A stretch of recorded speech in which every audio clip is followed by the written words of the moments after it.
Okay, students, welcome in today's topic, that is cyclotron. Before this, we have studied that when a charged particle is moving in electric field, it follows a parabolic path. When the charged particle is moving in a magnetic field, it follows a circular path. Correct? Now, on the basis of these two, we are constructing a device that is known as a cyclotron, and this cyclotron is a device which can be used to accelerate charged particles like protons, deuterons, alpha particles and other ions to a very high speed, where these high speed ions can be used for nuclear fission, nuclear reactions. So this cyclotron is a very important device. Now this cyclotron works on the principle. It works on the principle that if positive ions like protons, deuterons or alpha particle is subjected time and again, is accelerated time and again by the electric field with the help of magnetic field. आप फिर से ध्यान से सुनिए इसको. इसका जो principal है, इसमें जो आपके पास पॉजिटिव आयन है, जैसे चाहे वो प्रोटॉन हो, प्रोटॉन होता है हाइड्रोजन का आयन, चाहे वो ड्यूट्रॉन हो जिसको हम 1H2 बोलते हैं, या अल्फा पार्टिकल हो, अल्फा पार्टिकल होता है हीलियम का न्यूक्लियस, या कोई और आयन हो, उसको यदि हमने एक्सिलरेट करना हो बहुत हाई स्पीड से, तो उसको हम क्या करते हैं, एक्सिलरेट करते हैं with the help of oscillating electric field, with the help of oscillating electric field. और उस ऑसिलेटिंग इलेक्ट्रिक फील्ड में बार बार उसको ले जाने में जिसकी हेल्प हम लेते हैं वो मैग्नेटिक फील्ड की हेल्प लेते हैं. तो ये इसका प्रिंसिपल है. इसको हम इस तरह से लिख सकते हैं कि it works on the principal that A charged ion like alpha particle, proton or deuteron can be accelerated to a very high speed by passing it time and again in the electric field with the help of external magnetic field. ये इसका principal है. अब इसकी जो construction है इसको हम लिखेंगे, हम इसको लिख करके भी आपको पीडीएफ में इसका सेंड करूंगा, कोशिश करूंगा. इसकी जो कंस्ट्रक्शन है उसको भी अंडरस्टैंड करने की आवश्यकता है.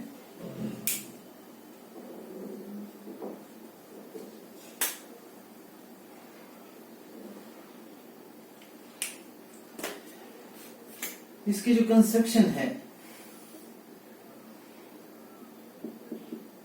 इसको अंडरस्टैंड करने की कोशिश करेंगे, क्योंकि ये 3 डायमेंशनल पिक्चर्स होते हैं. तो हम यहाँ ब्लैक बोर्ड के ऊपर हमारे पास 2 डायमेंशंस होते हैं, एक एक्स एक्सिस होता है, एक वाई एक्सिस होता है. जो बाहर की तरफ को उभरी हुई चीजें हैं उसको हम शो नहीं कर पाते हैं, तो उसको अंडरस्टैंड करने की आपको ट्राई करेंगे. तो इसकी जो कंस्ट्रक्शन है उसको आप देख सकते हैं कि how it is constructed. It consisted of 2 Ds, hollow metallic chamber. ये hollow metallic chamber है. This is 1D. This is another D. ये 2 D shape हैं. These are like D shape. ये D की shape में, इसलिए इनको metallic Ds बोलते हैं. It consists of 2 metallic Ds. There are 2 hollow chambers shaped like Ds. इसको एक को D1 बोलते हैं, ये D1 है, और ये D2 है. These 2 Ds, they are separated by some gap. It is separated by some gap.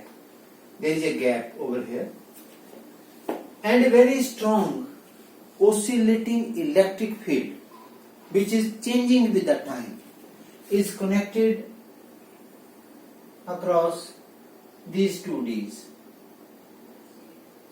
Oscillating electric field, या इसको हम हाई फ्रीक्वेंसी ऑसिलेटर बोलते हैं. High frequency oscillator which provide electric field. मतलब ये electric field, varying electric field है, oscillating electric field है, ये प्रोवाइड करती है इन दो डीज के बीच में, करेक्ट। जो चार्ज पार्टिकल जिसको आपने एक्सीलरेट करना है उसको आप यहां प्रोड्यूस करते हैं या यहां रखते हैं इसके सेंटर में, ये चार्ज पार्टिकल है जिसको इसके सेंटर में रखते हैं। अब ये जो दोनों डीज हैं they are placed inside the magnetic field, और जो मैग्नेटिक फील्ड है वो कैसी है, जैसे मान लीजिए आपके पास यहाँ पे ये डीज हैं, जैसे ब्लैक बोर्ड का या ये जो व्हाइट बोर्ड है इसका जो प्लेन सरफेस है इसके ऊपर डीज है, एक ऊपर है एक नीचे है। जो दो, अब हम जब मैग्नेटिक फील्ड लगाएंगे तो हम उसके पोल लगाएंगे, मैग्नेट के दो पोल लेंगे, एक नॉर्थ पोल लेंगे एक साउथ पोल। मान लीजिए ये जो रेड वाला पेन है ये नॉर्थ पोल है और ये ब्लैक वाला पेन जो है ये साउथ पोल है। तो रेड वाला पेन जो है वो ऊपर है, ऊपर लाइक दिस, आप ऐसे भी देख सकते हैं। मान लीजिए ये डीज हैं, ये डीज हैं, तो रेड वाला पेन है ऊपर और जो ब्लैक वाला पेन है वो इसके पीछे है, वो इसके पीछे है। तो आप ये देख सकते हैं कि जो इलेक्ट्रिक फील्ड की जो डायरेक्शन है, इलेक्ट्रिक फील्ड की जो जो मैग्नेटिक फील्ड की डायरेक्शन है वो ऊपर नॉर्थ पोल है, नीचे साउथ पोल है। तो जो मैग्नेटिक फील्ड है वो इन डीज के कैसी होगी, परपेंडिकुलर होगी। जो मैग्नेटिक फील्ड है वो परपेंडिकुलर होगी, लेकिन हम ऐसे तो बना नहीं सकते, इसलिए हम क्या कर रहे हैं, ये साउथ पोल ले लिया मैंने, यहाँ पे ये साउथ पोल है, साउथ पोल ऑफ मैग्नेट, और यहां पर मैंने नीचे नॉर्थ पोल ले लिया, ये नॉर्थ पोल ऑफ मैग्नेट है, नॉर्थ पोल ऑफ मैग्नेट। तो जो मैग्नेटिक फील्ड की जो डायरेक्शन है वो इन डीज के जो प्लेन है, इन डीज का जो सरफेस है उससे नॉर्मल है। तो ये इसकी कंस्ट्रक्शन है, इसको एक बार फिर से सुन लीजिए। It consist of two hollow chambers shaped like Ds. These Ds are called D1 and D2. Across these tubes, a very high frequency oscillator which provide electric field, very high electric field is connected. The charged particle, the charged ion, which is to be accelerated, is placed between the two Ds, and these two Ds are placed inside a magnetic field provided by the south pole and north pole, so that magnetic field is normal to the plane of these two Ds. Now this charged particle when it enters in the chambers, इस chamber के अंदर आता है, ये metallic chamber है, तो यहाँ पर इलेक्ट्रिक फील्ड का असर नहीं होता है, इन चैम्बर में नहीं होता है इलेक्ट्रिक फील्ड का असर। इलेक्ट्रिक फील्ड का असर वो यही होगा, इन चैम्बर में क्यों नहीं होता है, क्योंकि आपने पढ़ा है कि जो इलेक्ट्रिक फील्ड मेटेलिक चैम्बर के अंदर या कंडक्टर्स के अंदर, कंडक्टर के अंदर कितनी होती है, जीरो। जैसे मैंने आपको बताया था कि you are safe inside a car when there is a thundering, मतलब या बहुत सेंसिटिव इंस्ट्रूमेंट को हम मेटल केस के अंदर रखते हैं, मेटल बॉक्स के अंदर रखते हैं। तो मेटल बॉक्स है ये, इसके अंदर इलेक्ट्रिक फील्ड ये सील्डेड है, ये या इलेक्ट्रिक फील्ड से ये प्रोटेक्टेड है, यहाँ इलेक्ट्रिक फील्ड का इफेक्ट नहीं है, यहाँ भी नहीं है, सिर्फ इलेक्ट्रिक फील्ड का इफेक्ट है इस गैप के अंदर। तो what happened, how it works, let us suppose as this high frequency oscillator is switched on, this D2 is positive and this D1 is negative. Let us say, क्योंकि यहाँ पे आपने इलेक्ट्रिक फील्ड लगाई है, ये D1 D2 पॉजिटिव हो गया, D1 negative हो गया। What will happen? This charged particle will rush towards, this charged particle, ये पॉजिटिव चार्ज है, तो it will rush towards negative D, ऊपर की तरफ को जाएगा। Now as it enter into the D, इसके ऊपर इलेक्ट्रिक फील्ड का असर नहीं होगा। अब ये इलेक्ट्रिक फील्ड के अंदर ये चार्ज पार्टिकल ऐसे जा रहा है, अंदर जा रहा है, लेकिन जब ये चार्ज पार्टिकल इस D के अंदर मूव कर रहा है तो यहाँ पे क्या एक्ट कर रही है, साथ में मैग्नेटिक फील्ड भी एक्ट कर रही है, जो कैसी है, परपेंडिकुलर है इस D के। तो इस चार्ज पार्टिकल को ये मैग्नेटिक फील्ड कैसे पाथ में घुमाएगी। मैंने बताया कि चार्ज पार्टिकल जब मैग्नेटिक फील्ड में मूव करता है तो कैसा पाथ फॉलो करता है, सर्कुलर पाथ फॉलो करता है। It will move like in this path, in a circular path. As this charge particle reaches over here, this high frequency oscillator reverse the polarity of these two Ds. इनके चिन्ह बदल जाएंगे। जैसे ये half semi circle पूरा करेगा, इनके चिन्ह जो है, जो D2 है ये नेगेटिव बन जाएगी अब, और ये पॉजिटिव बन जाएगी। जब ये नेगेटिव बन गई तो ये जो पॉजिटिव आयन है ये दोबारा इस तरफ को रस करेगा, फिर से रस करेगा इस तरफ को, स्पीड बढ़ेगी इसकी। जब स्पीड बढ़ेगी, इसकी ज्यादा स्पीड हो जाएगी, तो मैंने आपको बताया था कि जो रेडियस होता है सर्कुलर पाथ का मैग्नेटिक फील्ड में चलने का, वो रेडियस किस बात पे डिपेंड करता है? वेलोसिटी का। जैसे जैसे वेलोसिटी बढ़ती जाएगी रेडियस भी बड़ा होता जाएगा। तो जो सर्कुलर पाथ है दोबारा सर्कुलर पाथ में ट्रेवल करेगा, लेकिन पहले सर्कुलर पाथ से इसका रेडियस क्या होगा? बड़ा होगा। जब ये दोबारा सेमी सर्कल ट्रेवल कर लेगा, सेमी सर्कल क्यों ट्रेवल किया इसने? Under the effect of magnetic field, क्योंकि मैग्नेटिक फील्ड इस चार्ज पार्टिकल को सर्कुलर पाथ में घुमाती है। इन डीज की पोलैरिटी दोबारा रिवर्स हो जाएगी, ये नेगेटिव बन जाएगी डी, और ये फिर से पॉजिटिव हो जाएगी। जब ये नेगेटिव हो जाएगी तो इसकी स्पीड और बढ़ेगी इस तरफ को, क्योंकि पॉजिटिव आयन को नेगेटिव डी अपनी ओर अट्रैक्ट करेगी, स्पीड बढ़ाएगी, एक्सीलरेट करेगी। It will travel in A bigger circle, और ये प्रोसेस कंटिन्यू रहेगी। अब दोबारा डी नेगेटिव हो गई, it will keep on accelerating like this. इसका सर्कल बड़ा होता जाएगा, इसका सर्कल बड़ा होता जाएगा, इसका सर्कल बड़ा होता जाएगा, इसका सर्कल बड़ा होता जाएगा। और जब इसका सर्कल काफी बड़ा हो गया, जब ये आउटर पेरिफेरी में पहुंच गई, आउटर पेरिफेरी का मतलब है इससे डी के बिल्कुल आउटर लेयर में पहुंच गई, अब इससे ज्यादा बाहर नहीं जा सकती, तो यहाँ पे विंडो होती है एक, इस विंडो से ये पॉजिटिव आयन बाहर निकलेगा। यदि ये बाहर नहीं निकलता है तो हम इसके ऊपर यहाँ पर एक डिफ्लेक्टिंग प्लेट भी लगाते हैं। डिफ्लेक्टिंग प्लेट का मतलब है जो इसको बाहर निकालती है यहाँ से। तो ये विंडो है, और ये high moving with A very high speed, ये जो पॉजिटिव आयन है ये टारगेट को हिट करता है, फिर ये टारगेट को हिट करता है। तो ये इसकी कंस्ट्रक्शन है, और जब ये टारगेट को हिट करता है तो वहां पे वो जो न्यूक्लियर रिएक्शन है, जिस पर्पस के लिए इसकी स्पीड को बढ़ाया जा रहा है, वो अचीव होता है। तो आप देख सकते हैं कि हम यहाँ क्या करते हैं, पॉजिटिव आयन को एक्सीलरेट करते हैं, किसकी हेल्प से? हाई फ्रीक्वेंसी इलेक्ट्रिक फील्ड की वजह से। और उसको बार बार इलेक्ट्रिक फील्ड में हम कौन लेकर के आ रहा है इसको? ये क्यों बार बार घूम करके इलेक्ट्रिक फील्ड में आ रही है? किसकी हेल्प से आ रही है? मैग्नेटिक फील्ड की हेल्प से आ रही है। तो इसका प्रिंसिपल में जैसे मैंने आपको बताया था कि ये positive ion is accelerated to a very high speed by high frequency electric field with the help of external magnetic field. When it is moved, it helps it to move again and again into the electric field region with the help of a magnetic field. तो ये इसकी construction है, ये इसकी working है। तो इसको भी हम एक छोटा सा नोट बना सकते हैं, जो इसकी कंस्ट्रक्शन है और इसकी वर्किंग में एक पैराग्राफ लिख सकते हैं कि जो जो जैसी चीजें मैंने कही उनको आप राइट डाउन भी कर सकते हैं। अब इसकी थोड़ा सा हम इसका मैथमेटिकल वे में हम देखेंगे कि क्या हमारे पास है, क्योंकि जब ये चार्ज पार्टिकल मैग्नेटिक फील्ड में मूव करता है तो उसके ऊपर लॉरेंट्ज फोर्स लगती है, लॉरेंट्ज मैग्नेटिक फोर्स। ये हमने पढ़ी है पहले।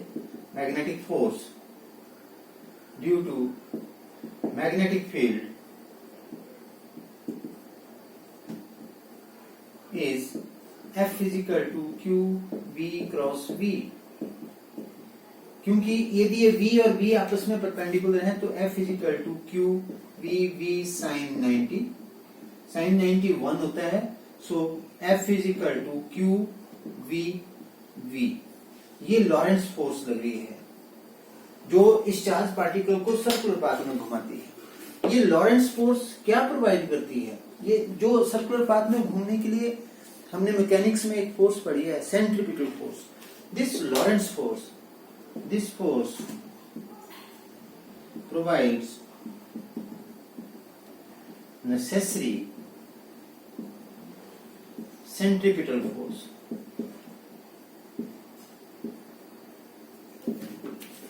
सो Q V V is equal to, जो सेंटीमीटर फोर्स का फार्मूला क्या होता है, यदि रेडियस r हो, चार्ज का मास m हो, m b square upon r। m क्या है, m is the mass of ion, r क्या है, रेडियस ऑफ सर्कुलर पाथ। तो यहां पे हमारे पास क्या आएगा, r की वैल्यू आ जाएगी हमारे पास, therefore r is equal to M B square, इस r को मैं यहां ले आया, बाकी मैं नीचे ले आया, क्यू वी वी, ये मैं पहले भी कर चुका हूं, एक बी से एक बी कट जाएगा, तो r is equal to M B upon Q V. तो यहां से हमें पता चलता है कि जो रेडियस है वो किसके ऊपर डिपेंड करता है, वेलोसिटी। जैसे जैसे वेलोसिटी बढ़ती जाएगी ये बड़े सर्कल में घूमेगा, बड़े सर्कल में घूमेगा, बड़े सर्कल में घूमेगा, जैसे जैसे रेडियस बढ़ता जाएगा। अब इसके बाद हमने टाइम पीरियड भी निकाला था, इसका टाइम पीरियड भी निकाला था, ये हम ऑलरेडी पहले कर चुके हैं, मैं इसी को रिपीट फिर से कर रहा हूं। यदि आप इसको देखें, मैंने ये पहले भी आपको बताया हुआ है। यदि इस सेमी सर्कल को पूरा करने के लिए, आधा सर्कल पूरा करने के लिए यदि टाइम t लगे, if t small t is time to travel semicircle, आधा सर्कल, then t किसके बराबर होगा, मैंने आपको बताया था वेलोसिटी होता है डिस्टेंस अपॉन टाइम, वेलोसिटी होता है डिस्टेंस अपॉन टाइम, तो टाइम किसके बराबर हो गया, डिस्टेंस अपॉन वेलोसिटी। अब ये सेमी सर्कल का डिस्टेंस, यहां से यहां का डिस्टेंस कितना होगा, ये पूरा सर्कल होता तो जो डिस्टेंस होता है उसको हम सरकमफ्रेंस बोलते हैं, परिधि 2 पाई r, तो हाफ का कितना होगा, पाई r, सेमी सर्कल का सरकमफ्रेंस कितना होगा, पाई r, पूरे सर्कल का कितना होता है 2 पाई r, तो हाफ का कितना होगा, पाई r अपॉन डिस्टेंस हो गया पाई r upon velocity v, right. Therefore ये हमारे पास ये टाइम आ गया हमारे पास, और t इज इक्वल टू, इसको भी निकाल सकते हैं, पाई अपॉन v, अभी हमने r की वैल्यू निकाली है, गुणा m v upon q v, v से v कट गया, तो t is equal to pi m upon q v। इतना टाइम लगा इसको सेमी सर्कल कंप्लीट करने के लिए। अब हमने ये बताया कि जितनी देर में ये यहां पहुंचता है उतनी देर में इसकी फ्रीक्वेंसी भी चेंज कर जाती है। तो if t is time period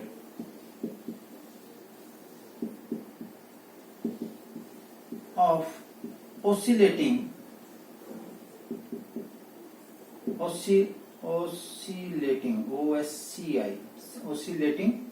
electric field,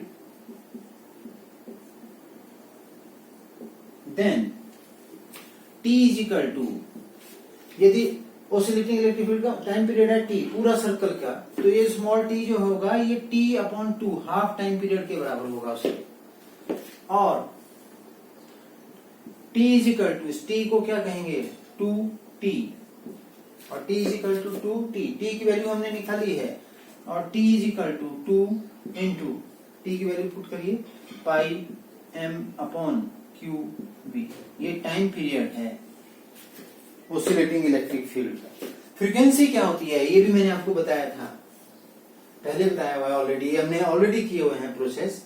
frequency होती है, we know, cyclotron frequency, frequency को लिखते हैं new,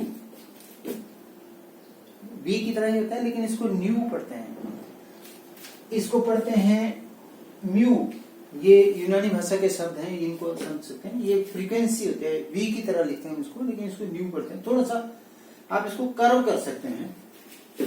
new is equal to 1 upon T, ये मैंने ऑलरेडी आपको बताया हुआ है, उसको आप फिर से देख सकते हैं, nu is equal to 1 upon T, therefore frequency is equal to 1 upon T, T की जगह 2 pi m upon Q B, तो nu is equal to Q B ऊपर चला गया अपॉन 2 पाई m, ये इसको साइक्लोट्रॉन फ्रीक्वेंसी बोलते हैं। This is called cyclotron frequency.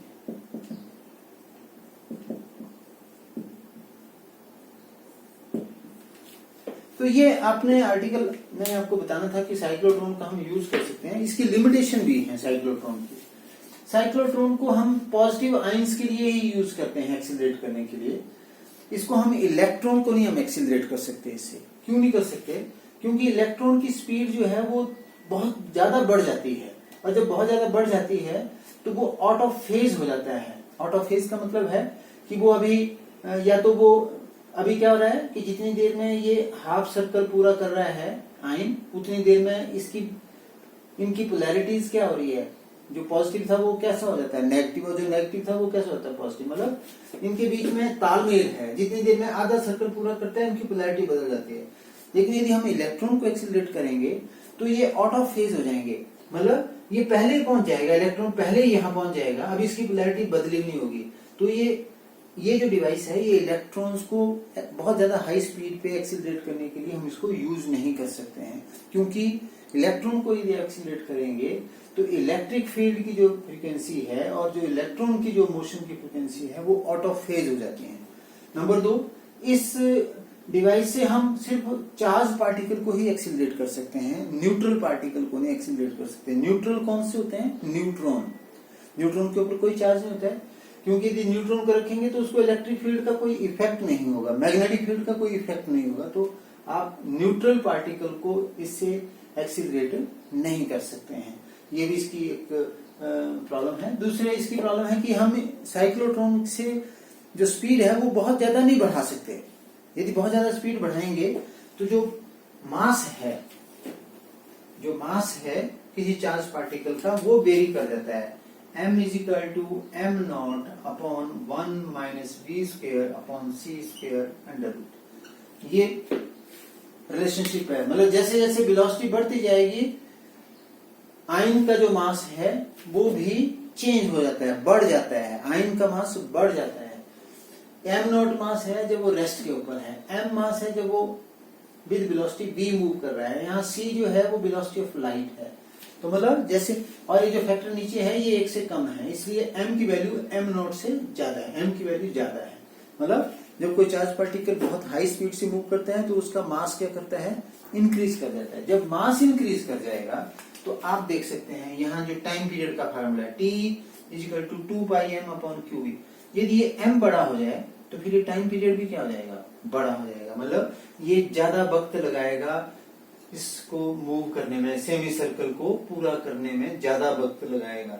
ज्यादा वक्त लगाने का मतलब है कि अभी ये चार्ज पार्टिकल कहीं यहीं पहुंचा होगा, तब तक इनकी D की पोलैरिटी चेंज हो जाएगी। फिर अगली बार चार्ज पार्टिकल यहीं पहुंचा होगा, इन D की पोलैरिटी चेंज हो जाएगी। तो मतलब ये आउट ऑफ फेज हो जाएगा। तो इसलिए हम इस साइक्लोट्रॉन का यूज सिर्फ पॉजिटिव आयंस को एक्सिलरेट करने के लिए कर सकते हैं। इससे हम इलेक्ट्रॉन को एक्सिलरेट नहीं कर सकते, इससे हम न्यूट्रल पार्टिकल को एक्सिलरेट नहीं कर सकते, और फर्दर जो एक्सिलरेशन है वो बहुत ज्यादा नहीं कर सकते हैं, बहुत हाई स्पीड नहीं बढ़ा सकते हैं, extremely high speed, limitless high speed नहीं कर सकते हैं। कर सकते हैं but up to certain level. इसके यूज भी हैं साइक्लोट्रॉन के। जैसे मैंने कहा कि इससे हम बहुत हाई स्पीड के आयंस प्रोड्यूस करते हैं जो न्यूक्लियर रिएक्शंस में यूज होते हैं। इसको हम मेडिसिन में भी यूज करते हैं। जो आयंस प्रोड्यूस करते हैं उन आयंस का यूज जो है वो मेडिसिन के अंदर भी, मेडिकल साइंसेस के अंदर भी इसका यूज होता है। तो this is a very very important article. इसको आप इसका नोट बनाएं और इसको अंडरस्टैंड करने की कोशिश करें। Thank you very much.